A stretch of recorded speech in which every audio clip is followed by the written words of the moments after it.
On voudrait lui crier, de grâce, on n'en ajoutez pas, c'est trop. Et restez donc comme vous êtes. Car faire à ce point-là le beau, c'est vraiment faire aussi la belle. Il est le marquis de Chambreuil, mais il l'est avec trop d'orgueil. Il l'est à chaque geste, il l'est à chaque pas. On dirait qu'il n'en revient pas. Oh, ma reine, excusez ma franchise, mais vers la fin de ce repas, vrai, j'en avais presque une crise. Vous souriez? Bien sûr. Pourquoi? Comme on exagère à ton âge. À 20 ans, j'étais comme toi. Vous trouvez bien ce personnage? Je le trouve moins bien que toi, mais je le trouve bien quand même. Tu dissimules un peu ton émoi. On croirait déjà que tu l'aimes. Quoi? Du calme. Chut. Écoute-moi. Ce garçon tient à sa noblesse. Et c'est pourquoi je la lui laisse. C'est bien de rester à son rang. Mais c'est mal d'être exaspérant. Oh, il a d'excellentes manières. Raison de plus pour n'en pas faire. Il est posé, rempli de tact. Poseur, poseur serait exact. On le dit bon, très charitable. Oui, mais il est insupportable. Très indulgent. C'est précieux. Bien sûr, mais quel prétentieux. T'as-t-on parlé de sa fortune? Rien que sa bague c'en est une. Oui, mais c'est-tu la vérité? Mon cœur seul est documenté. Elle est plus grande qu'on ne pense. Et évidemment, cela compense. Sais-tu comment est son palais? Je pense bien qu'il n'est pas laid. L'as-tu vu dans son équipage? Oui, oui, je sais qu'il a des pages. Sais-tu comment est son château? Je gagerais bien qu'il est beau. Et quant aux bijoux qu'il possède? C'est sa fatuité qui m'obsède. Il en a 30 coffres pleins. C'est son orgueil dont je me plains. Il a le collier de Jean d'Est, Ça ne fait pas qu'il soit modeste. composé de 300 saphirs. S'il pouvait le désembellir. Et des perles, couleur d'aurore. Il est vrai qu'il est jeune encore. Il en a bien 14 ans. Seul, peut-être il est différent. Il a les rubis de sa mère. La beauté, c'est très éphémère. Son prix exorbitant. Ça n'est qu'une question de temps. Il peut paraître insupportable. Mais s'il est bon et charitable, Il peut paraître exaspérant. c'est un homme qui tient son rang. S'il est poseur, plus que personne. Ses manières, du moins, sont bonnes. Et ce très grand prétentieux. C'est indulgent. C'est précieux, assurément. Et je crois bien, tout compte fait, qu'il m'eût fait un tout autre effet si pendant ce repas qui dura si longtemps, il m'avait adressé la parole un instant. Mais pas un mot, ma reine. Avez-vous remarqué? Pas un mot de tout le repas. À la fin, je me demandais s'il ne le faisait pas exprès. C'est possible, pourquoi pas. En tout cas, conviens-en. S'il a voulu de cette manière attirer ton attention sur lui, il y a parfaitement réussi. Vous le croyez assez malin pour... Oh, il faut se méfier des sots. Pourquoi dites-vous cela? Parce que les hommes intelligents sont parfois si bêtes. Oh, mes chères marraines, est-ce que monsieur de Chambreuil savait qu'il me rencontrerait chez vous? Il s'en doutait même pas. C'est lui qui était en jeu aujourd'hui. Je voulais te le montrer, comprends-tu? La prochaine fois, c'est lui qui te regardera. Et c'est lui alors qui me dira: oh, elle est jolie, évidemment, mais comme elle est prétentieuse. Mais ça ne changera rien, ni à ce qui est, ni à ce qui se fera. Peut-être. Tu es songeuse? Non, je pense à... À lui. Non, à moi. C'est à peu près la même chose, étant donné les circonstances. Non, laissez les portes ouvertes. Bien, madame. Grimaud, Madame. d'où vient ce visage extasié que vous avez? Oh, madame, c'est que... Quoi? Madame veut me permettre de lui répondre. Mais oui, puisque je vous questionne. Oh, c'est que je suis amoureux de la servante de madame. Et je crois que j'ai une petite chance de ce côté-là. Il a même été convenu qu'on se marierait peut-être dans 6 mois si l'on se plaît bien. C'est bien, allez, allez. Oh, je n'aime pas beaucoup savoir que mes serviteurs entre eux. Où en es-tu, toi, de tes pensées? Chère marraine, je vais être indiscrète. Tu n'as pas besoin de me prévenir, je verrai bien. Va. Est-ce que vous devinez tout de suite, vous, si un homme est amoureux de vous? Oh, voilà une chose, ma chère enfant, dont je ne puis te parler qu'au passé. Oh, taisez-vous, marraine. Vous êtes toujours la plus courtisée des femmes. Mais jamais de la vie. En voilà une histoire. Petite effrontée. Disant les choses pareilles à une vieille dame comme moi. Une vieille dame? Oh, je ne connais pas votre âge, marraine. Mais je vous prie de croire que ce n'est qu'en tremblant que je vous laisserai seule avec mon fiancé. Oh, c'est un amour. Nous parlions justement de vous, Marquis. En disiez-vous du bien, madame? Oh, pas encore. Nous en étions toujours au mal. Alors j'arrive à temps. Mais continuez, je vous en prie. Et si vous avez besoin d'un coup de main, je suis là. Oh, mais c'est que j'en connais, moi, sur moi-même. Et quand on cite mes péchés, j'ai toujours peur qu'on oublie les principaux. Vous n'avez tout de même pas la prétention de nous faire croire que vous avez commis des crimes. Non, je n'ai pas toutes les prétentions. Vous toussez, mademoiselle? Non, c'est nerveux. aurais-je le don de vous énerver? Non, monsieur. C'est tant pis car j'adore énerver les dames. Non, non, je n'ai pas commis de crime, mais j'ai sur mon inconscience un certain nombre d'infamies. Qu'entendez-vous par infamie? Oh, prendre la femme d'un ami. Oh, c'est abominable, en effet. Ah, pour l'ami, bien sûr, c'est affreux, quand il la prend. Mais pour l'amant, que c'est donc délicieux. Et pour la femme aussi, surtout, c'est l'infamie la plus exquise de beaucoup. Je ne dévoile aucun mystère, mais quand on a très bien vécu, pour peu qu'on ait mon caractère, on est bien vite convaincu que le plus grand plaisir qu'on peut avoir sur Terre est de faire un ami cornu. Que ce soit mal, c'est convenu, que ce soit laid, c'est entendu. Mais c'est ainsi que voulez-vous. Chacun ses goûts, comprenez-moi. Soyons précis. Pour que mon plaisir soit complet, il faut que la femme me plaise, évidemment. Mais l'homme aussi. S'il me déplaît, bien qu'elle me plaise, eh bien, madame, je ne me sens pas à mon aise avec sa femme. Je ne suis pas de ces gens-là qui trompent des maris qu'ils ne connaissent pas, ou que même ils ignorent. Ils font les choses à demi. D'abord, on ne trompe quelqu'un que s'il est votre ami, sans quoi ce n'est pas bien. Il ne convient pas, voyez-vous, que la femme, elle, risque tout, et que l'amant ne risque rien. Il doit risquer, à mon avis, l'amitié que l'autre lui voue. Comprenez-vous? Il risque alors vraiment beaucoup, car on les compte, les amis, les vrais amis. Eh bien, je crois que cette fois, vous qui disiez du mal de moi, voilà du pain sur la planche. Mais, avant d'élever la voix, voyez si votre âme est bien blanche. Car, belle dame, savez-vous à qui je dois de pareils goûts? Oh, ne cherchez pas. C'est à vous, parfaitement, à vous, qui partagez si bien mes sentiments à ce sujet. Dame, dites-moi donc quelle est la femme qui n'a jamais fait le projet, et quand je dis projet, je ne suis pas méchant, de prendre un beau soir pour amant le plus charmant et le plus doux des bons amis de son époux.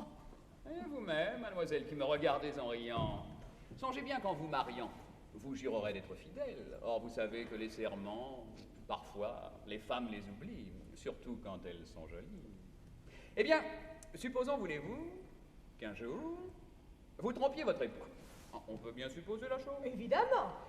N'avez-vous pas le sentiment que vous choisirez votre amant parmi les amis justement les meilleurs de votre cher Seigneur et Maître? Que ce soit parmi les amis de mon seigneur et maître que j'aille mon amant choisir. Je peux même vous le promettre si ça peut vous faire plaisir. Ah bien, voilà ce qui s'appelle une jeune fille qui promet. Si le baron t'entendait dire de pareilles choses, il ne serait pas très content, tu sais. Oh, Monsieur de Grey ne nous écoute pas, madame. Il cause avec la Guimard. Ils parlent musique tous les deux. Il est en train de faire des grâces devant lui. Comment? Vous la voyez d'ici? Oui. Dans la glace, je la vois.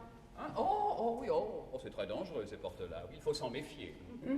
Mais si vous nous jouiez quelque chose, mademoiselle. Pour avertir le baron. Ah, non. Pour le plaisir. Sachez, monsieur, que je ne poserai jamais les mains sur ce clavecin. Il est sacré.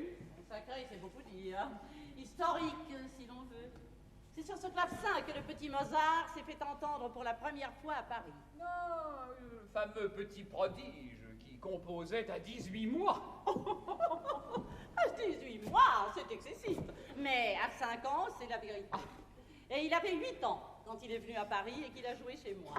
Le dessin de Carmontel en fait foi, d'ailleurs. Oh, le dessin a été fait chez vous, ma reine. Mais Je oui. n'y avais jamais fait attention. Tu reconnais bien le clavecin? Mais parfaitement, et la boiserie aussi.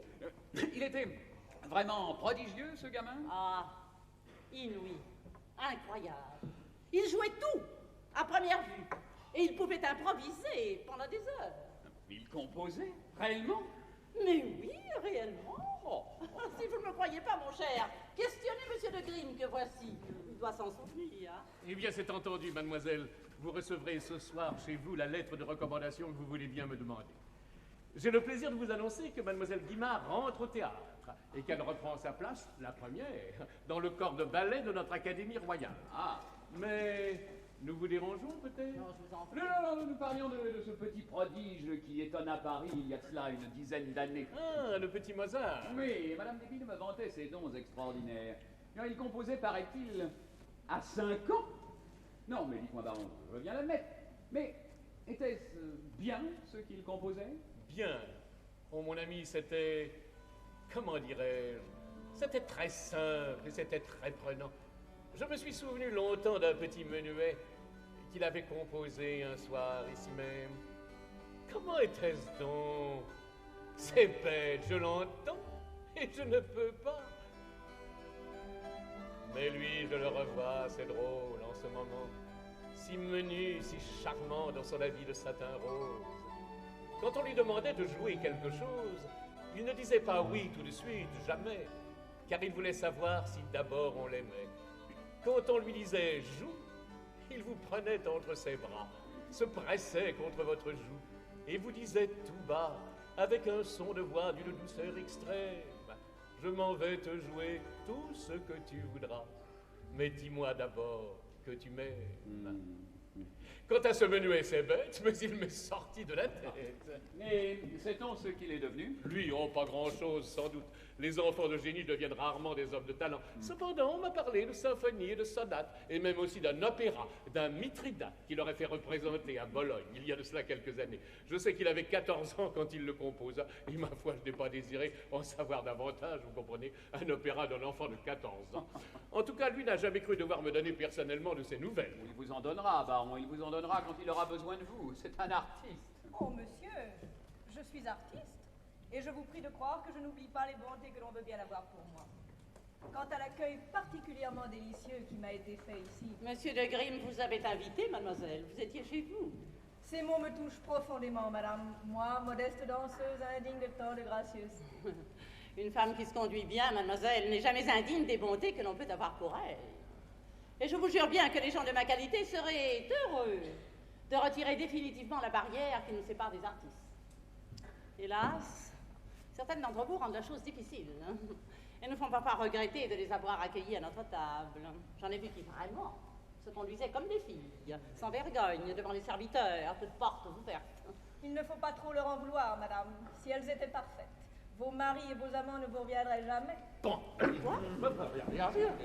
Ah, monsieur, si vous saviez ce que contient ce portefeuille, vous l'emporteriez sans doute sous votre habit, comme un voleur. Vous m'intriguez. C'était bien mon but. Ne cherchez pas à deviner. Vous avez tout simplement entre les mains le manuscrit de la comédie nouvelle de monsieur de Beaumarchais. Le mariage de Figaro dont parle tout le monde? Parfaitement. Oh, est-ce possible? Regardez.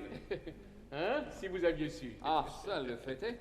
Et il vous l'a donné à lire? Non, certes. Il ne faut même pas qu'il sache que son manuscrit est entre mes mains. Il en ferait une maladie, le monstre, car il me hait. Non, sa comédie déjà fameuse, car vous en connaissez le titre, m'a été remise ce matin par des personnes qui désirent en retarder le plus possible la représentation. Ces personnes s'inquiètent à juste titre de voir paraître sur une scène une œuvre que depuis des années déjà, son auteur annonce d'une façon particulière et menaçante. Je n'ai fait qu'y jeter les yeux, et ma foi, j'avoue que leurs craintes sont parfaitement justifiées. C'est d'un esprit éblouissant sans doute, mais déjà bien dangereux pour un régime qui ne contente plus tout le monde. Ce qui est le fait, je crois, de tous les régimes quand ils en contentent trop quelques-uns. Voilà désormais l'arbitre de toutes les questions théâtrales et littéraires. Oh, l'arbitre, non. Non, le spectateur, intéressé, mais désintéressé. Ce que j'aime par-dessus tout, c'est la vie journalière des hommes de mon temps. Elle me passionne parfois plus que leurs œuvres. Je suis par ma nature à l'affût de tous les événements, ayant décidé, une fois pour toutes, de les considérer comme historiques. Quand on a le bonheur de vivre en même temps que Voltaire, Houdon, Jean-Jacques, Gluck et mon cher Diderot, il faut bien s'en occuper. Et c'est à quoi j'emploie le mieux que je peux le crédit que l'on veut bien m'accorder. Il est très grand, votre crédit. Quand on apprend que M. de Grimm a écrit à l'impératrice de Russie ou bien au roi de Prusse que telle pièce était mauvaise, on n'y va pas. Vous faites tout simplement trembler les auteurs dramatiques, mon cher baron. Eh bien, tant mieux s'ils tremblent. Dans leur propre intérêt, ces gens-là ont besoin d'être critiqués. À notre époque, la critique est indispensable à l'art dramatique. C'est son guide, son soutien, son défenseur et son juge. Et c'est ce que les auteurs dramatiques ne veulent pas se fourrer dans la tête. Et comme je les comprends d'ailleurs, car si moi-même j'écrivais des pièces de théâtre, il me semble que je supporterais fort mal les observations et les conseils de qui que ce soit. Ainsi, tenez, j'ai commencé il y a 4 ans un éloge de la critique. Il est terminé depuis bientôt 6 mois et j'hésite à le faire publier dans la crainte où je suis de le voir critiquer. Permettez-moi de prendre congé, madame. Je vous en prie, mademoiselle. Monsieur le marquis. Je vous salue. Mademoiselle. Je vous accompagne et comptez sur moi pour la lettre de recommandation que vous avez bien. Marianne! Je ne sais pas si Monsieur de Chambreuil connaît la petite salle de théâtre que je fais aménager d'après les conseils de Monsieur de Grive. Montre-la lui. Merci, madame. Comment trouvez-vous ma filleule? Franchement, insupportable. Oh, c'est toujours comme ça. Elle vous trouve exquis. À longtemps. Eh oui, enfin, que voulez-vous? Bah. Marianne, passe-moi mon fichu. Le voici. Il te trouve adorable. Vrai? Quoi? À tout de suite. Oh, si ces jeunes gens ne sont pas fiancés dans 10 minutes, je veux bien être pendue. Ah, voici l'autre. À nous deux, toi. Je vous fais tous mes compliments sur cette jeune créature. Elle est vraiment nature. Et ça m'a bien intéressé de déjeuner en face d'elle. Car pour moi, vous pensez combien la chose était nouvelle. Il est bien rare, n'est-ce pas, dans nos familles, que l'on partage ses repas avec des filles. Qu'elle vous plaise, à vous, c'est tout à fait normal, car elle n'est pas mal du tout. Et même, elle est jolie. Ah si, elle est jolie. Elle est vulgaire, évidemment. Je la trouve assez jolie. Il ne faut pas assurément qu'on la détaille. Les yeux sont laids. La bouche aussi. Elle est un peu courte de taille. Elle a de drôles de sourcils. Ses dents ne sont pas à leur place. Et sa gorge me semble lasse. Mais que l'ensemble est donc joli. Vous n'êtes pas de mon avis? Non? Tiens, ça m'étonne beaucoup. Je n'ai jamais vu un homme aussi menteur que vous. Allons, Melchior, avoue qu'elle te plaît, qu'elle est jolie, et que tu t'es conduit aujourd'hui sous mon toit d'une manière indigne absolument de toi. Oui, toi. Ne fais pas l'innocent. Je t'ai vu frémissant devant cette catin. D'ici, je t'ai vu. Tiens, tiens, là, regarde. Dans la glace. Je te recommande la place, on ne perd rien. Je t'ai vu lui tenant les mains, lui parlant de toute forêt, comme quelqu'un qui dit « je veux ». Ose me dire un peu que ça n'est pas vrai. Tu ne plaisantes pas? Plaisanter? J'en ai l'air. Mais non, précisément. Ainsi, cette colère serait donc véritable et sincère? En effet. Oh, mais que c'est gentil! Quel plaisir tu me fais, tu ne peux pas savoir. Non, vrai, jalouse. Alors on m'aime encore à ce point-là. Mon Dieu merci, ma parole d'honneur, je ne l'espérais pas. Mais comme j'ai bien fait de l'inviter ici, cette danseuse-là, et comme elle a bien fait de me donner sa main, je l'en remercierai sans faute dès demain. Et moi qui la trouvais plutôt antipathique, comme elle me devient tout à coup sympathique, voilà charmante fille. Ainsi donc je lui dois cet état de colère exquis où je vous vois, qui me trouble, m'honore et m'enchante à la fois. Mais madame, vous allez me la faire adorer, cette femme. Ah, taisez-vous, brigand, et méfiez-vous de moi. Je suis femme à très bien me venger, vous savez. Vous venger? Ça n'est pas encore fait. Oh, je croyais que vous aviez pris vos précautions. Non, tiens, c'est curieux. Faut-il que vous soyez sûr de moi pour oser me parler ainsi et en prendre ainsi à votre aise. Va vous chanter maintenant? Non, non, n'ayez pas peur. Votre ironie est déplacée, je vous le jure. D'ailleurs, vous êtes parfaitement convaincu que je ne vous ai jamais trompé. Jamais trompé? Jamais? Jamais, jamais? Jamais, jamais. Pas même avec l'herboriseur, là?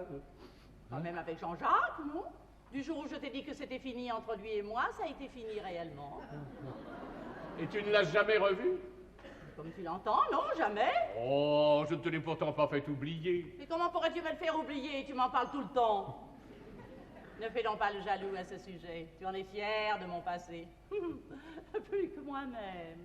Et tu as tellement le goût de ce qui est historique que si tu apprenais que j'ai revu Jean-Jacques, tu me le pardonnerais, j'en suis sûre, à condition que tu sois le premier à le savoir. Je me trompe? Pas de beaucoup. Et la seule chose qui m'ennuierait, ça serait de penser que Jean-Jacques l'a su avant moi.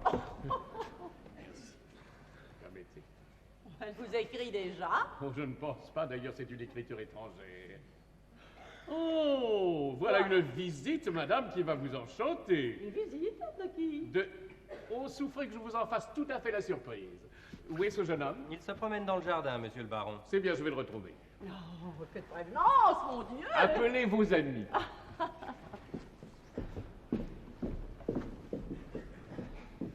Marianne! Oh! Oh, je n'ai rien vu, je n'ai rien vu. Oh, nous tous les deux! Monsieur de Grive nous prépare une surprise. Une surprise de quel ordre, madame? Moi, je n'en sais rien du tout.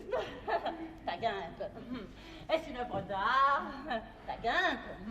Un manuscrit nouveau? Mais remets ta guimpe en place. Ou bien quelqu'un qui peut simplement nous présenter. Asseyons-nous. Voici Mozart, madame.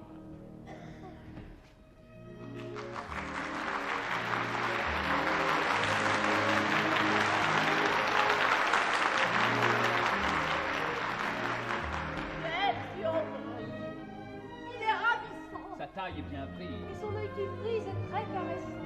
Sa bouche est exquise. Et voilà la conquise, c'est l'adolescent. Quel charmant visage. C'est presque un gamin. Comme il a l'air sage. Il sait les usages et baise la main. Mais que nous présage un tel examen? Ce m'est un plaisir infini, monsieur, de vous accueillir ici de mon mieux. J'ai gardé de vous un tel souvenir, si rare et si doux. Je revois encore à ce clavecin, sur 4 coussins, votre petit corps si mince et fragile. Et quant à vos mains, papillons agiles et prodigieux, c'était la merveille. On en frémissait, et l'on n'en pouvait croire ses oreilles, ni croire ses yeux. C'était merveilleux. Je sais loin déjà. Nous avons changé. Vous êtes moins jeune, et moi, plus âgé. Pour cette raison, du moins, je peux certes vous dire aujourd'hui que cette maison, le jour et la nuit, vous est grande ouverte. Oui, sortez, rentrez, prenez vos repas, ne les prenez pas selon votre gré. Et mon Dieu, surtout, ne vous gênez pas. Vous êtes chez vous. Je suis très timide. Et je sais très mal employer les mots qui diraient si bien tout ce que j'éprouve. J'ai le sentiment que, pour bien répondre à l'accueil charmant que vous m'avez fait, les mots sont tout près, je les sens, c'est vrai, qui gonflent mon cœur, mais je n'ose pas les laisser sortir, ils me font si peur. Laissez-moi me mettre à ce clavecin. Il se peut très bien que je puisse ainsi vous dire merci, moins mal. Presque bien.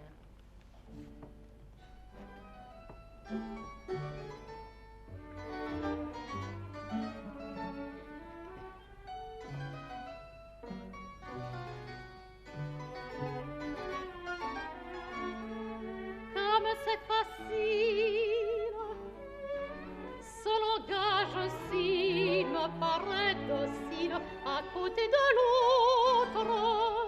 Mes mots sont précis autant que les vôtres, précis à tel point que devant témoin je puis au besoin proclamer des choses que l'on n'ose pas ou qu'à peine on ose murmurer tout bas, tout bas, tout bas.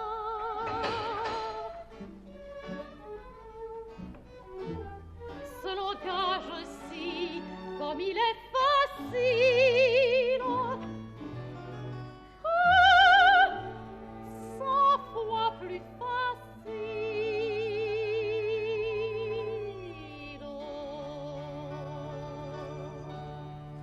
C'est ravissant. C'est vrai, il faut noter cet air. Oh mon Dieu, pourquoi faire? Je compte en faire tellement d'autres et qui seront tellement mieux. Mais dites-nous, vous êtes arrivé depuis. Je suis arrivée ce matin, madame. Et vous venez? De Salzbourg en passant par Mannheim. Vous êtes seule à Paris? Ma mère m'accompagne. Et vous comptez rester longtemps parmi nous? Je compte rester le temps qu'il faudra, mademoiselle. Je viens remettre mon avenir entre les mains de monsieur le baron de Grimm, qui a tant fait ici pour moi lorsque j'étais enfant. Tout dépend de lui, car c'est la conquête de Paris que je viens faire, tout simplement. Je viens chercher ici la gloire et la fortune. La fortune, je saurais m'en passer, bien entendu, j'ai l'habitude. Et Paris peut me la refuser sans trop me causer de peine. Mais s'il me refuse la gloire, je suis perdue, car il peut seul me la donner. Il s'exprime très bien quand il parle de lui. Vous trouvez, monsieur? Vous entendez de loin. Oh, vous devez bien penser, monsieur, que j'ai un peu d'oreille. Oui, je m'exprime assez bien, en effet, dans toutes les langues, sans accent lorsque je parle de mon art. Mais quand je m'adresse à des dames, je me trouble aussitôt et je m'embarrasse horriblement. Est-ce bête? À vrai dire, je suis excusable, car je n'ai pas encore... ou plutôt, j'ai toujours... comment dirais-je? Enfin quoi, si je viens à Paris avec l'espoir d'y gagner beaucoup, j'ai l'intention aussi d'y perdre quelque chose. C'est exquis. Oui, et puis pas bête, n'est-ce pas? Oh, le destin de faire mon père. Mais oui. N'est-ce pas délicieux de vous revoir ainsi? Oh oui. Et votre père, à propos, comment se porte-t-il? Bien, très bien. Il vous a laissé partir sans lui? Il a bien fallu. Et votre sœur, comment va-t-elle? Naner, très bien aussi, madame. Nanerle? C'est son prénom, monsieur. En France, on dit Marianne. Tiens, nous avons le même nom, Vraiment? Oh, permettez-moi de vous appeler Naner, mademoiselle. si vous voulez. Bonjour, Naner. Oh, que cela me fait plaisir de prononcer son nom. Je suis sûre que vous allez me porter bonheur, mademoiselle. Je le vois dans vos yeux. Ah, monsieur de Grimm. Mon enfant. Aidez-moi seulement, grand comme ça. Et vous verrez, je vous jure que je ferai de très jolies choses. J'en suis sûr. Mon rêve, voyez-vous, c'est de faire du théâtre.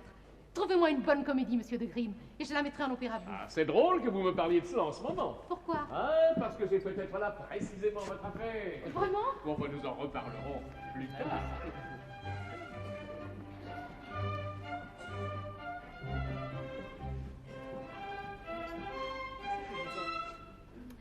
À propos de théâtre, figurez-vous... Oh! Ce qu'elle est jolie, votre servante, madame. Elle est exquise.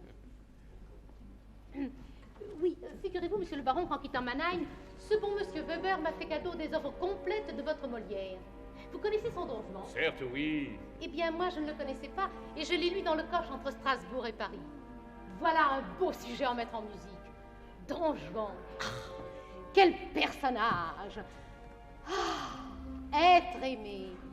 Tenez, Don Juan, moi, je le vois un peu comme ça, très...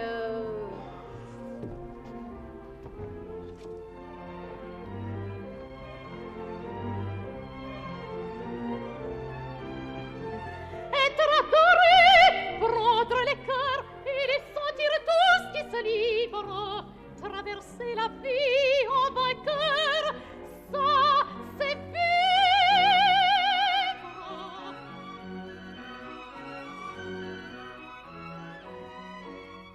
Pas seulement le cœur des femmes, non, tous les cœurs, je les voudrais. S'il me fallait vendre mon âme, je crois bien que je la vendrais par devant notaire pour être adorée de la terre entière.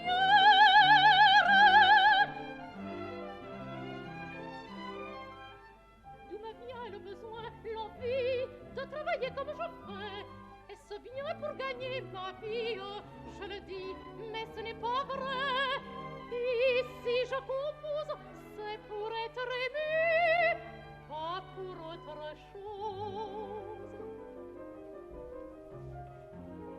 Paris, si tu veux m'adopter, je te ferai sans les compter des opéras, des comédies, des ballets et des mélodies, et des duos et des chansons. Je t'en ferai sur tous les temps pour que tu pleures et que tu ris.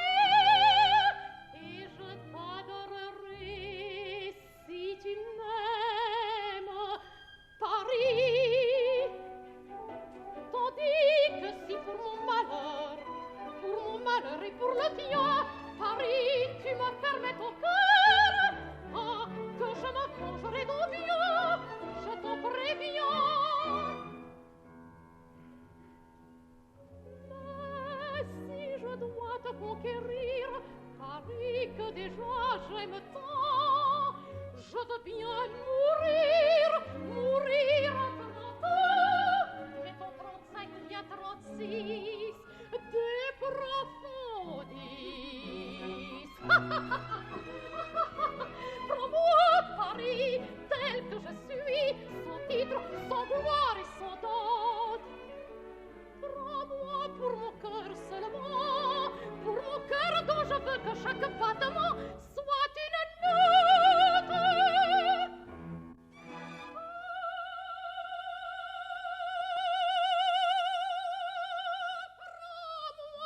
Paris, tel que je suis, prends-moi pour mon cœur seulement, aime-moi comme un fils, ou bien comme un amour, mais il faut que tu m'aimes, il faut que tu m'aimes.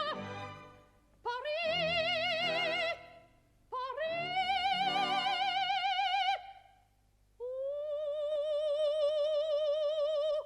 Paris.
bourgeons.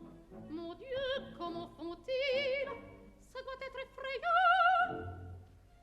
Rester là comme un imbécile en se demandant si ça va venir.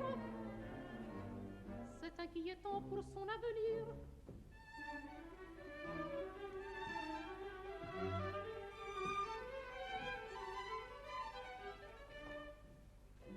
Moi, je suis loyale lorsque je compose. Et si j'ai du mal à faire une chose, eh bien, je l'efface en me disant ce qu'un autre le fasse, ce n'est pas pour moi. Ce qui reste comme ça pendant de longs mois entiers. Mon Dieu, pourquoi ne change-t-il pas tout simplement de métier?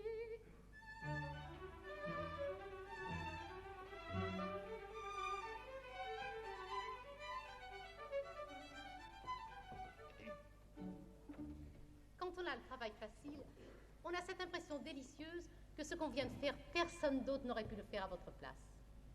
Si ce ballet que j'ai terminé ce matin n'a pas un grand succès, sur l'honneur, je m'engage à proclamer partout que les Parisiens sont des fous, qu'ils sont affreusement vilains et qu'ils n'ont de plus aucun goût. Voilà ce qu'ils iront gagner. Entrez. Qu'est-ce que c'est? C'est une lettre pour vous, monsieur. Donne. Merci, mademoiselle. Mademoiselle, vous a-t-on jamais dit que vous étiez jolie? Je ne m'en souviens pas, monsieur. Alors, c'est qu'on vous l'a mal dit. Mademoiselle, je voudrais vous demander un petit renseignement. Est-ce que les Français embrassent bien? Il me semble, monsieur, mais je n'ai pas eu jusqu'ici l'occasion de comparer avec des étrangers. Et si cette occasion se présentait? Je serais peut-être assez curieuse pour ne pas la laisser échapper. Quel âge as-tu? 22 ans. C'est l'âge de quelqu'un que je connais. Qui est jolie? Pas plus que toi. Où est ta chambre? Au-dessus de la vôtre. Tu as de la mémoire? Alors, avant de te coucher, n'oublie pas d'effeuiller une rose devant ta porte. Comme ça, je ne risquerai pas de me tromper. Qu'est-ce que c'est? Madame n'est pas là. Mais vous le voyez bien qu'elle n'est pas là. Mon Dieu, qu'il est comique, ce garçon. Ah, c'est un grotesque. Vous avez eu l'air de le détester comme s'il vous aimait. Il y a un peu de ça. Allons donc. Et voilà que je me mets à le détester davantage. Pourquoi? Parce que depuis qu'il est arrivé, vous avez cessé de me tutoyer. Ça te manque? Beaucoup. Alors, tu m'aimes? Vous me plaisez d'une façon extraordinaire. Oh, je n'en demande pas tant. Je veux seulement que tu m'aimes et que tu penses à moi. Et que tu sois contente quand je te parle. Je vous dirai ce soir tout ce que je pense de vous. Non, il ne faut rien me dire. Il faut m'aimer tout simplement. Mais je vous aime. Alors, vers minuit, j'irai te rejoindre au fond du jardin. Pas dans ma chambre? Non, dans le jardin. Oh, pourquoi? Je préfère. Qu'est-ce que vous faites là, vous? Madame, j'étais venue apporter à Monsieur Mozart une lettre pour lui. Pourquoi? C'était agréable de faire. Puis vous savez, mon enfant, faudra vous marier si vous voulez rester à mon service. Allez. Cette petite sotte vous a dérangé, j'en suis sûre. Non, du tout, madame. Il faut qu'elle fasse son nez partout. Elle est indiscrète, fausse et menteuse. Tenez, je parierais bien qu'elle ne vous a apporté aucune lettre et qu'elle a dit cela pour s'excuser à mes yeux. Non, du tout, madame. Tenez. Oh, mais ça n'était pas pour savoir. Elle n'est pas décachetée. Vous n'avez donc pas lu encore? Non, Je vous en prie, lisez-la vite. Elle est partie depuis tant de jours qu'elle peut bien attendre une heure de plus. Vous travaillez? Je travaillais. Que je vous suis reconnaissante de bien vouloir considérer cette maison comme la vôtre. Mais peut-être allez-vous penser, madame, que j'en prends un peu trop à mon aise. Quand vous saurez que je me suis permis de convoquer ici, tantôt, Vestris et la Guimard. Oui, je voudrais vous offrir la primeur du ballet que j'ai composé pour l'Académie royale de musique. Oh, mais que c'est aimable à vous. Ce ne sera qu'une répétition, mais j'ai voulu profiter de ce que le théâtre aujourd'hui n'était pas libre pour vous donner cette petite récréation. Cela ne vous contrarie pas, vraiment? Mais non, du tout, tout au contraire. Et je m'en réjouis d'avance. Mais dites-moi, Monsieur de Grimm, sait-il que cette répétition a lieu ici tantôt? Non, madame. Le rendez-vous avec mes interprètes a été pris ce matin et je n'ai pas vu Monsieur de Grimm depuis hier soir. J'aurais dû le consulter peut-être, n'est-ce pas? Mais non, mais non, mais non, tout est très bien ainsi. Et je me réjouis de la surprise qu'il va avoir. Mais sans vouloir être indiscrète, est-ce que je puis me permettre de vous demander si vous avez choisi vous-même vos danseurs? Non, madame. C'est monsieur Naubert qui a désigné Vestris et c'est monsieur de Grimm qui nous a conseillé de prendre la Guimard. Excellent choix d'ailleurs. Ils dansent dans la perfection l'un et l'autre. Ah oui, ce sont de très grands artistes en effet. Et elle, en plus, elle est jolie. Et puis charmante. Elle doit être amoureuse folle de vous. Je l'espère, madame. Mais jusqu'ici, elle n'a pas eu l'occasion de me témoigner ses sentiments. Peut-être n'avez-vous pas été assez entreprenant avec elle? Mon Dieu, Vous devez bien lui faire un peu la cour, n'est-ce pas? Écoutez, madame, puisque vous me parlez de ça, je vais me permettre de vous poser une question.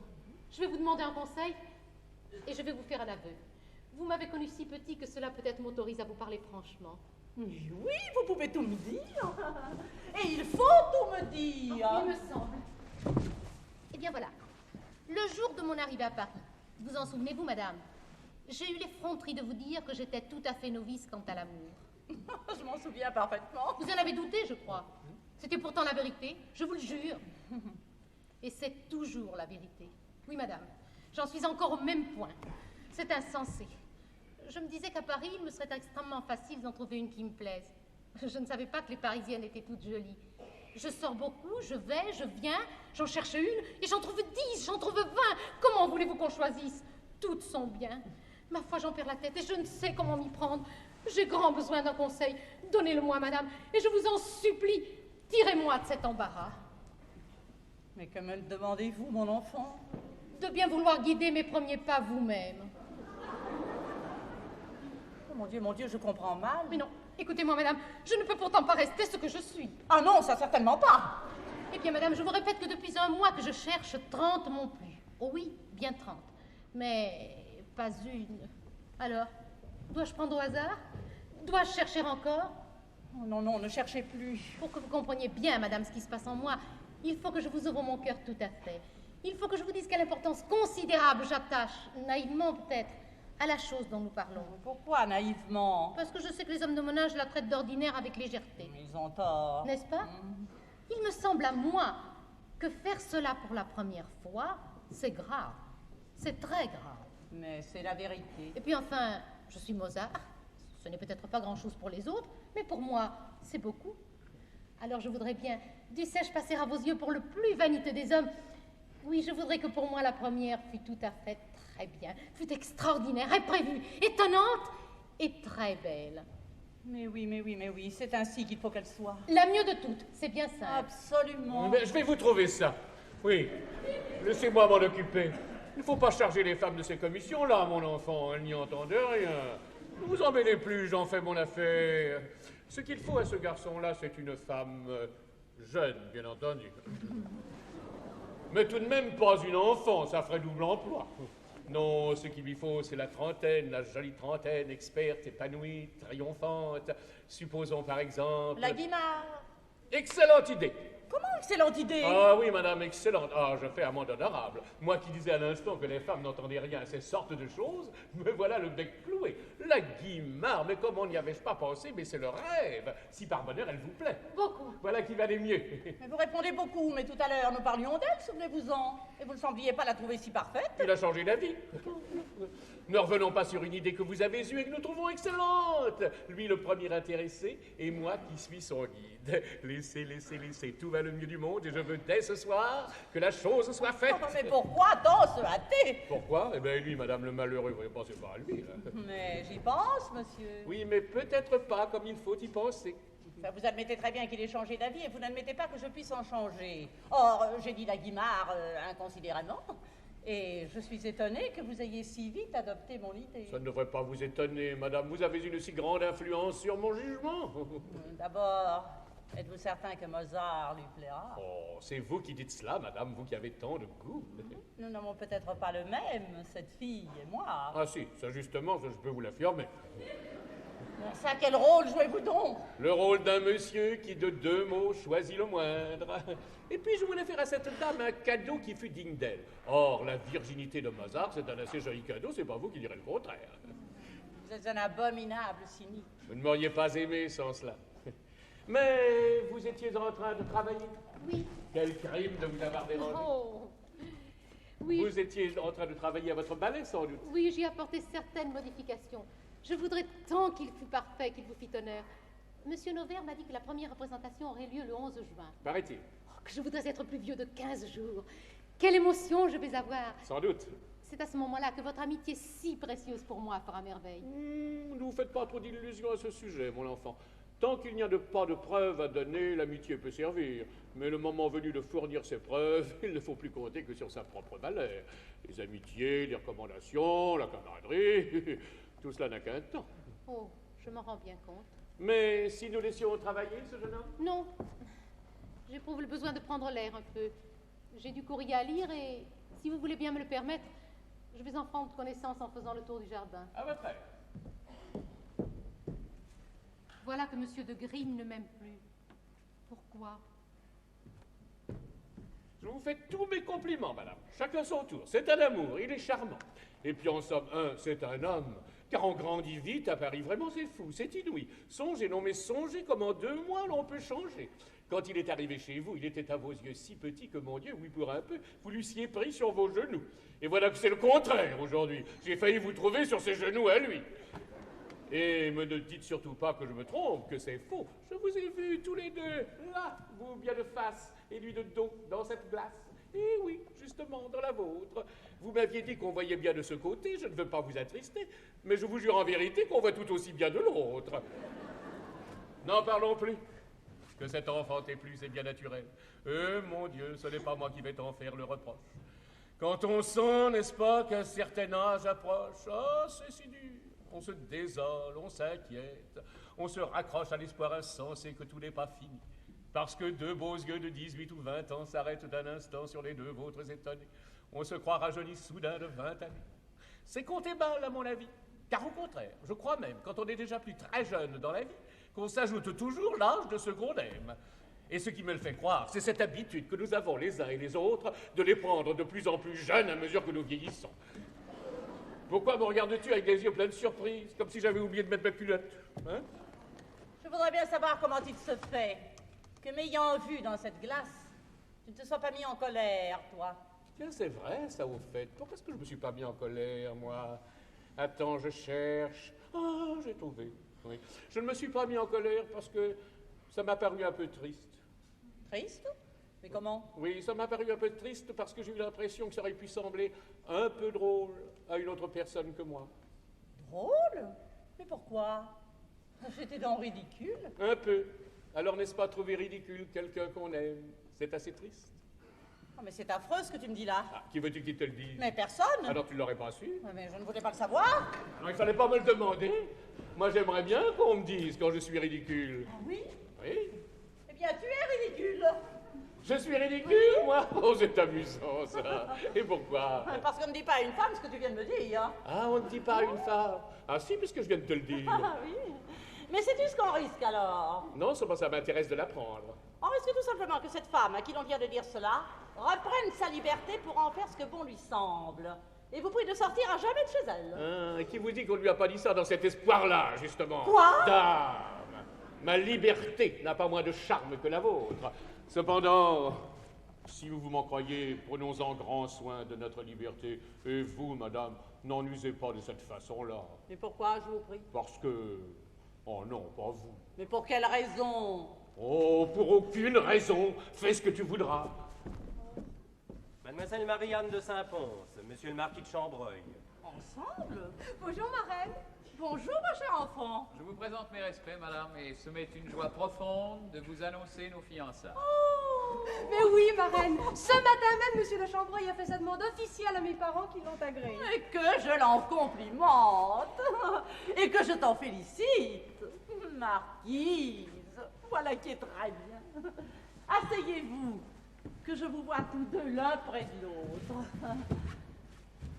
Mais évidemment. Quoi donc? Mais évidemment, c'est délicieux d'avoir le même âge quand on est jeune. Qu'est-ce que c'est? C'est mademoiselle Guimard, madame, qui demande si elle peut entrer. Dites à mademoiselle Guimard que je l'attends. Monsieur de Grimm? Madame? Vos désirs sont des ordres. Venez par ici, vous vous en rendrez compte. Bonjour, madame. Bonjour, entrez, mademoiselle. j'ai voulu m'offrir la primaire du ballet que Mozart vient de composer, et j'ai prié Mademoiselle Guimard de bien vouloir en faire ici la répétition. Monsieur Vestris. Avec son partenaire, qu'il entre.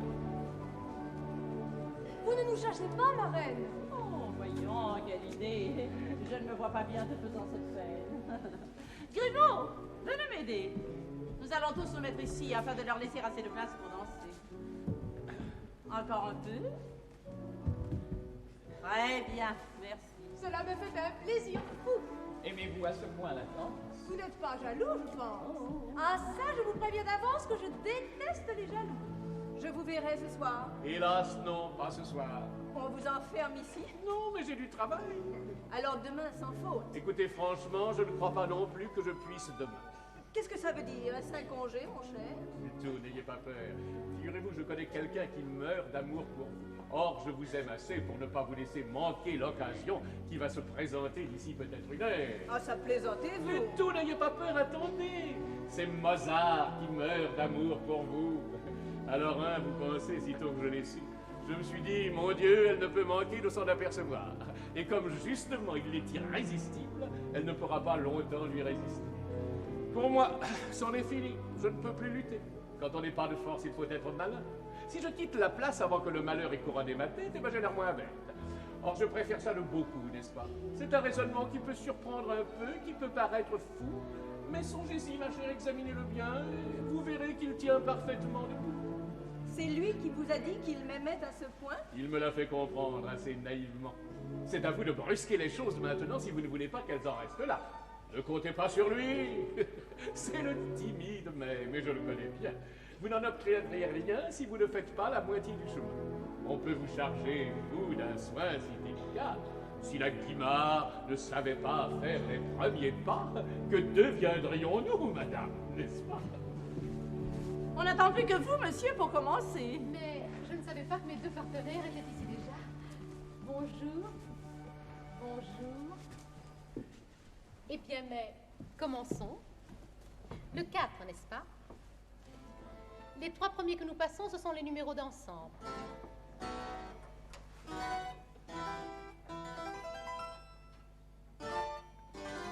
votre entrée, à tous les deux.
Le numéro 5, à vous, monsieur Vestris.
l'écriture est mauvaise. Mais non. Merci. Recommençons. Je voudrais vous montrer comment je vois l'entrée.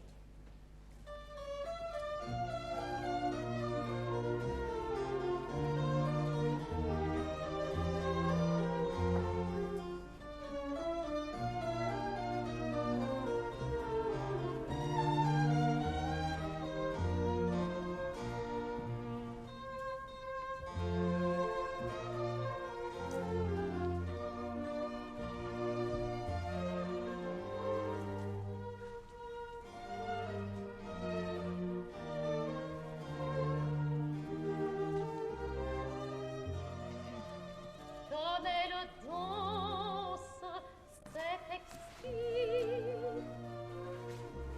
Chacun des gestes qu'elle fait paraît avoir un sens précis.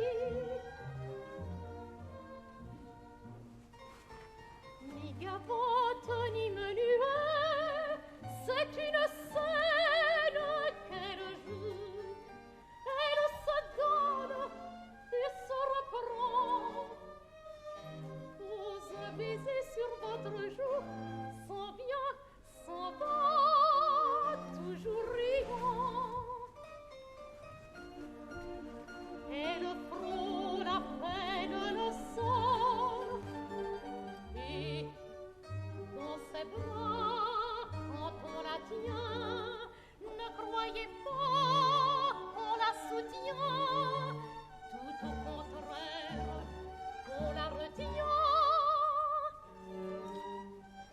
On la retient de crainte qu'elle ne s'envole.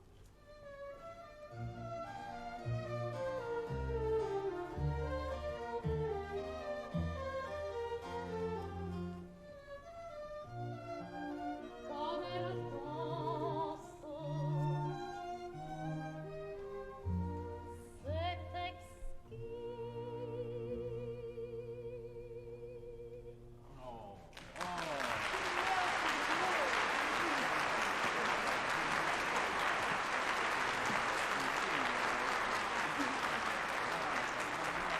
Ravi. C'est merveilleux. C'est adorable. C'est parfait. Vous êtes courageuse et c'est très bien. Merci. Tout m'arrive à la fois. Le succès, le plaisir, l'amour et le bonheur. Et puisque les messieurs ne nous écoutent pas, laissez-moi vous ouvrir mon cœur et partager toute ma joie. Oh, quelle journée! Venez, venez, venez, venez. Je m'en vais vous lire tout bas une lettre que j'ai reçue aujourd'hui de Manaï, de là-bas. Elle est exquise. Écoutez bien. Depuis ton départ, mon amour, depuis, hélas, de si longs jours, ma pensée ne te quitte pas. C'est de ma fiancée que j'ai laissé là-bas. Porte-toi bien, travaille bien, et puis aussi amuse-toi certainement.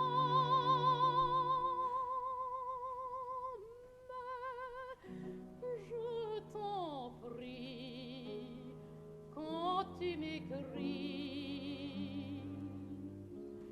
dis-moi toujours que tu t'ennuies horriblement.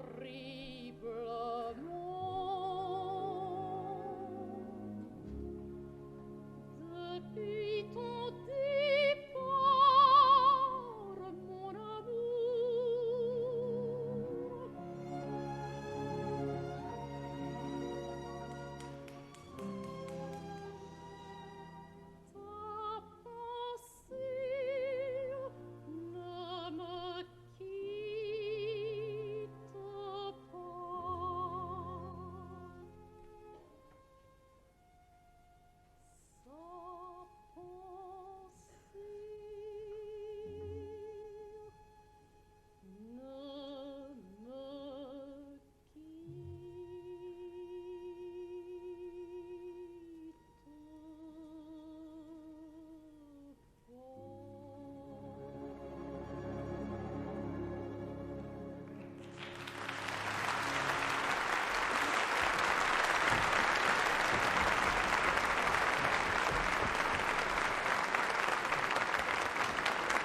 coquine, vas-tu cette fois me dire par hasard que je t'ai pas vu lui faire des signes à ton petit monsieur Mozart?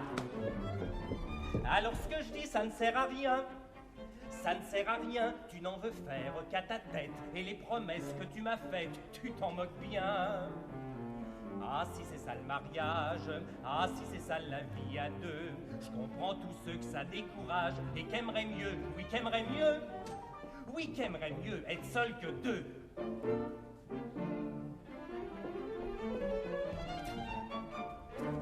Oh, mais faut pas que tu t'imagines que c'est comme ça que ça va se passer. Si tu me traites encore de coquine, moi j'en aurais bien vite assez. Tu m'ordonnes et tu me défends. Tu me surveilles constamment et tu m'épies. Oh, mais tu sais que ça m'ennuie énormément.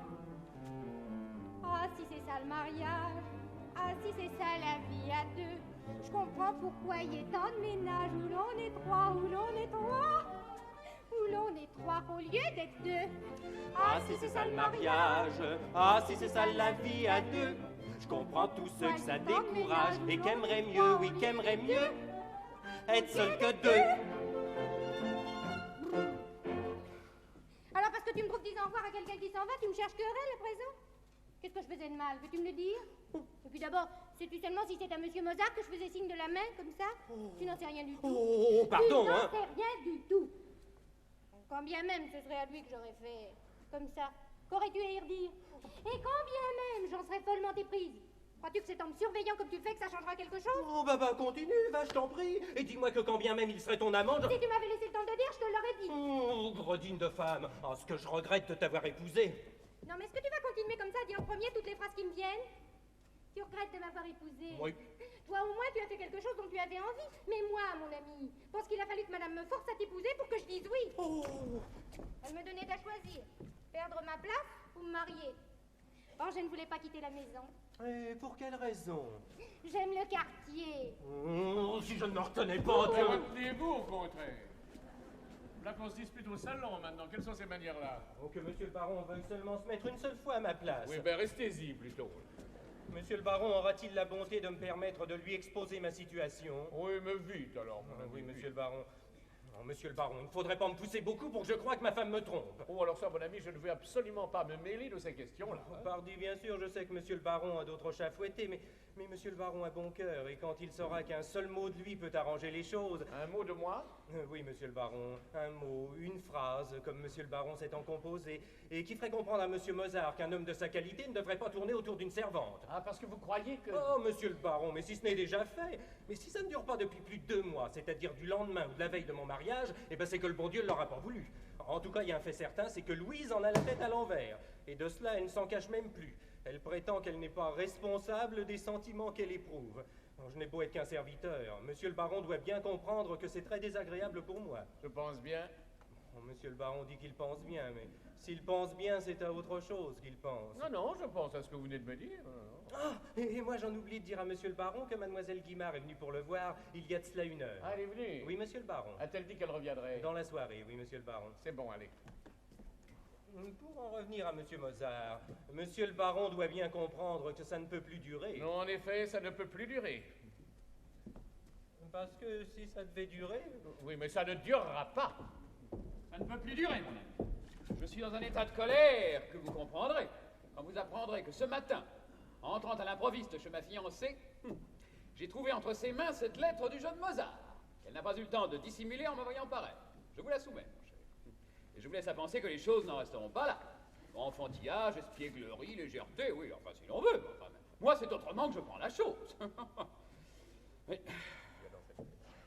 Il y a dans cette lettre une liberté de langage que je trouve inconvenante, et certaines allusions troublantes, dont l'imprécision volontaire me semble intolérable. Qu'est-ce qu'il a, celui-là? Allez, allez, allez. Loin de moi, certes, la pensée de contester à ce garçon cette connaissance exercée qu'il possède de l'art des sons, mais quand j'ai vu ma fiancée avec lui prendre des leçons, ça a commencé à m'agacer d'une façon. Je me suis dit, ça c'est mauvais. Après le clavecin, ce sera l'harmonie. Nous n'en aurons jamais fini, jamais, jamais, car après l'harmonie, ne voudra-t-elle point apprendre aussi le contrepoint? C'est un garçon qui plaît, qui charme, qui subjugue, Et ce serait complet si, pour finir, il lui donnait une leçon de fugue. Oui, enfin aussi pour éviter cela, je viens vous demander, mon cher ami, de bien vouloir avertir ce jeune homme que je me considère comme offensé de son attitude et que je lui en demande raison. Vous plaisantez. Pas de moi du monde. Mais c'est un enfant. Oui, bah, à son âge, mon cher, je m'étais déjà battu 3 fois. Oh, calmez-vous et songez à la sottise que vous allez commettre. Tout le monde sait que vous êtes fiancé. Mademoiselle de Saint-Pons et vous. On sait de plus que Mozart fréquente chez elle et qu'il lui donne des leçons de musique. Si vous vous battez avec lui, la voilà compromise. Et puis, laissez-moi vous donner un conseil. Méfiez-vous des hommes de génie. Et Mozart est peut-être un homme de génie. Maintenant, laissez-moi vous annoncer quelque chose qui peut tout arranger. Mozart quittera Paris bientôt, dans 1 semaine, dans 3 jours, ou ce soir peut-être. Mais pas un mot à personne.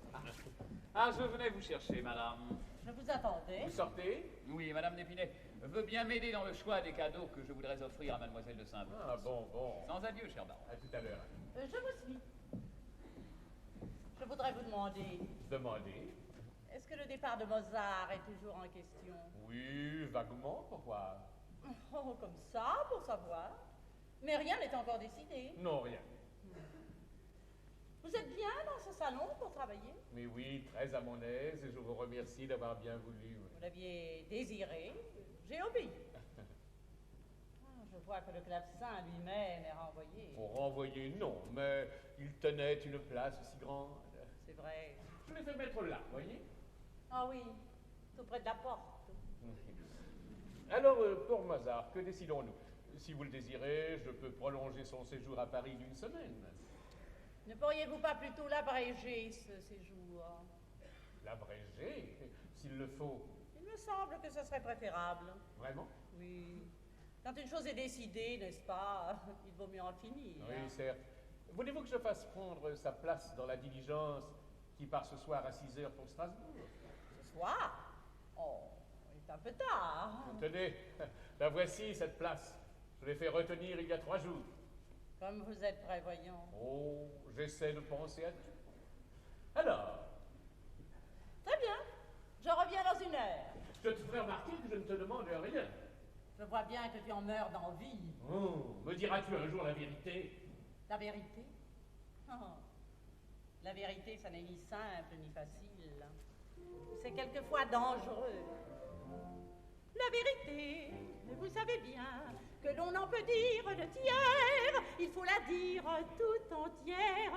La vérité, vous savez bien, la vérité, c'est tout ou rien. Si je vous dis, oui mon ami, ce crime, oui je l'ai commis, pour être franche tout à fait, j'ajoute, mais je le regrette infiniment. Ah, et les choses en restent là, fatalement. La vérité, vous savez bien, la vérité, c'est tout ou rien. Si je vous dis, non mon ami, non, non, je ne l'ai pas commis, pour être franche tout à fait, j'ajoute, mais je le regrette infiniment. Ah, et ça devient évidemment très délicat. La vérité, vous savez bien que l'on en peut dire le tiers, il faut la dire tout entière. La vérité, vous savez bien, la vérité, c'est tout ou rien.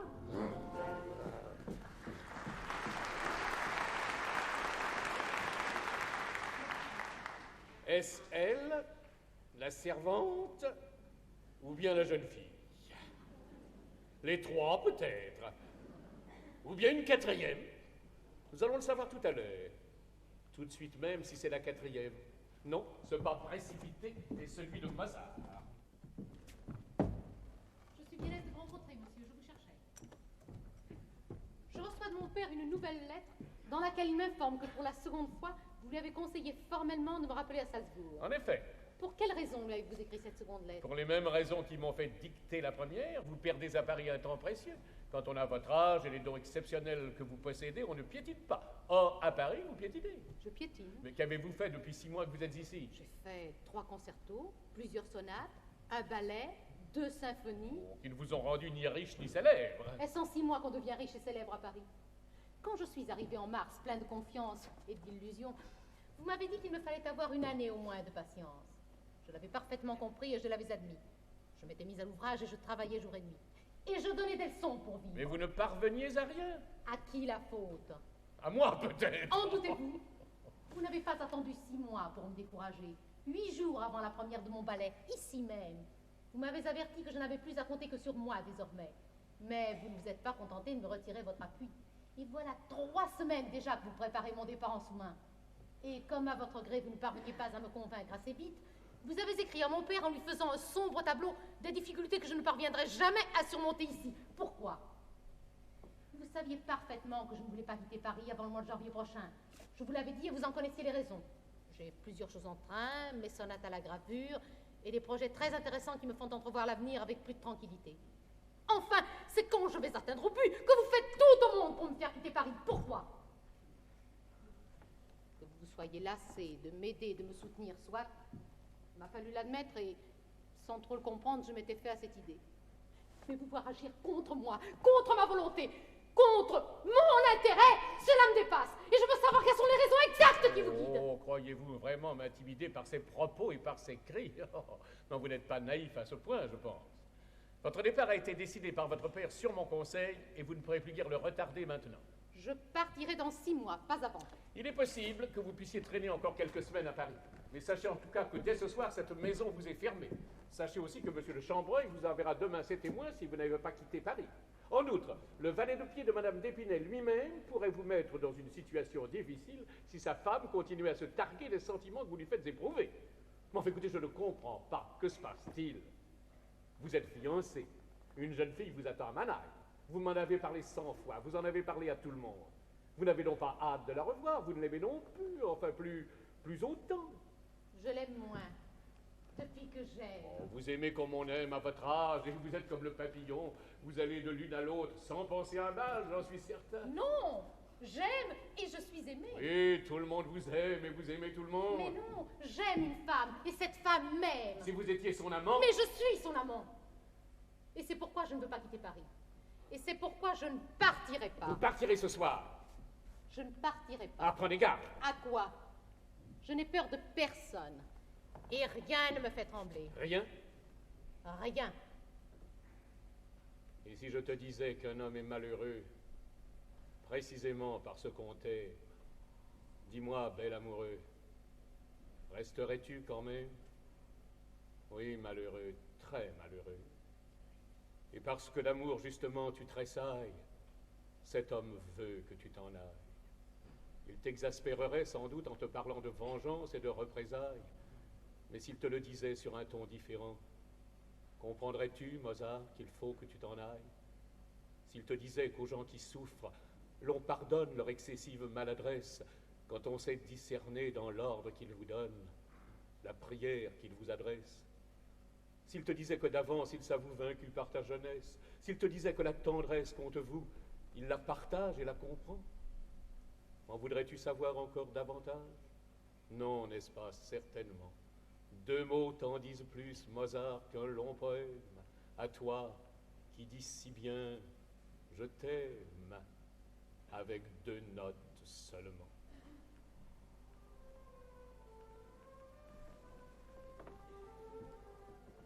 À quelle heure m'avez-vous dit que partait la diligence? À 6 heures.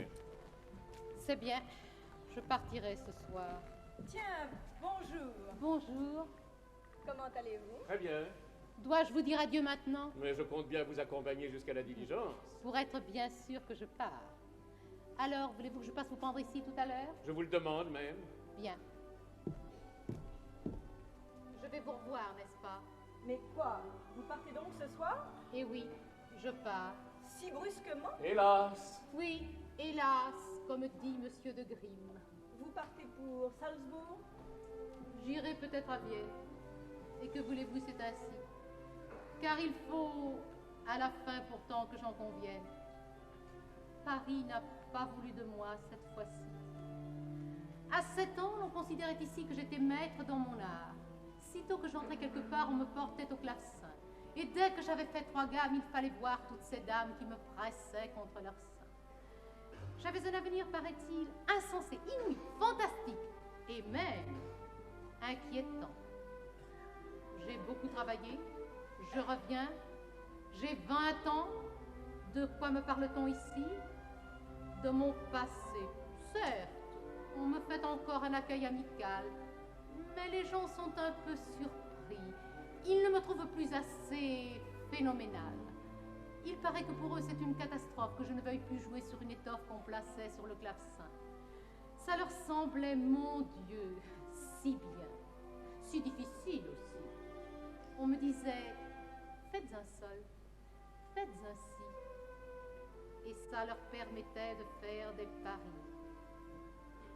On n'aime pas beaucoup la musique à Paris. À tout à l'heure. Pourquoi part-il si brusquement?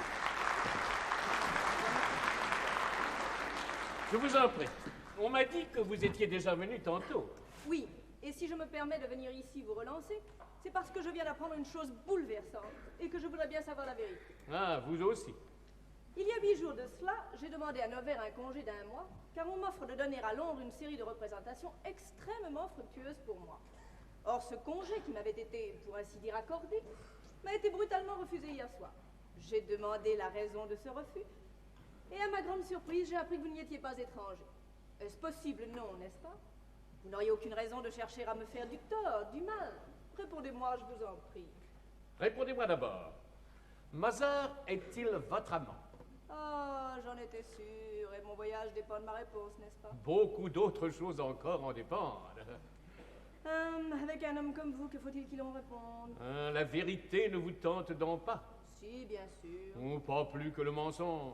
Pas davantage. Alors? Non. Il n'est pas votre amant? Si. Non. Si. Vous avez dit non, vous avez dit si, j'écris les deux, madame, c'est fini. Considérez-moi désormais comme votre ennemi. Je préfère le savoir. Vous êtes très méchant. Je crois, vous allez voir. Adieu, monsieur. Non, pas adieu, madame. Au diable! Vous ici, mademoiselle? Quelle surprise! J'étais venue demander à monsieur de Grimm, on demande tout à monsieur de Grimm, de bien vouloir obtenir pour moi un congé de quelques semaines pour aller à Londres où je dois danser. Si par extraordinaire, monsieur de Grimm était hésitant, je vous prierai de compter sur mon influence personnelle. Merci, madame. Mais asseyons-nous, mademoiselle. Et parlez-nous de ce ballet de Piccini que l'on annonce à grand fracas. Voici Mozart, madame, qui vient vous faire ses adieux. Oui, je viens prendre congé de vous, madame. Je quitte Paris pour n'y plus revenir sans doute. Et j'en ai le cœur déchiré. Je n'oublierai de ma vie les bontés que vous avez eues pour moi. J'en ai la certitude. Car je ne prévois pas que je puisse jamais m'acquitter envers vous. Adieu, madame. Adieu, mademoiselle. Adieu, mon interprète. Adieu, jeune servante. Un jour de plus, monsieur de Grimm. Donnez-moi, vite, un jour de plus. C'est impossible, mon enfant, et vous le savez bien.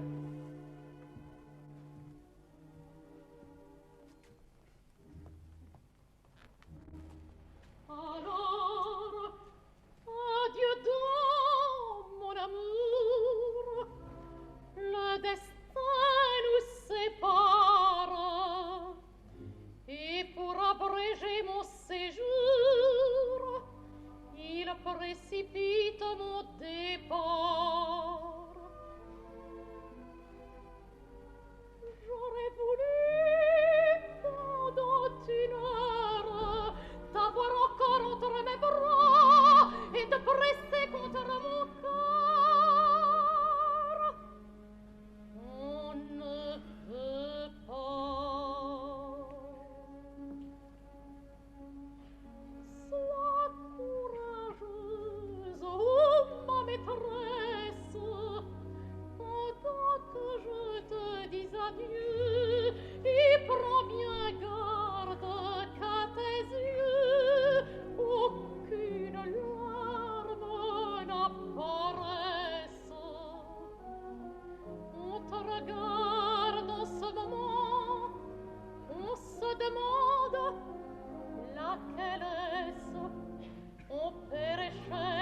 vagabond pour savoir à qui je m'adresse. Il ne faut pas qu'on le devine. Oh non, fais bien attention. Prends modèle sur tes voisines. Sois tout à fait comme elles sont. Affecte une aimable tristesse. Comme font celles qui ne sont pas mes maîtresses. Attention, il ne faut pas que ce soit toi qui nous trahisse. Adieu, je pars. Adieu.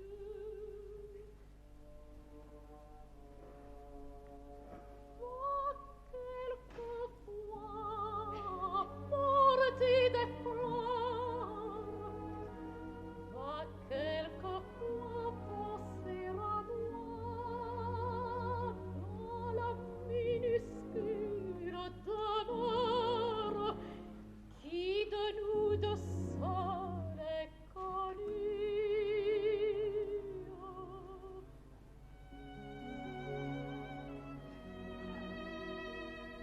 Toi, je te dois d'avoir vécu d'inoubliables heures.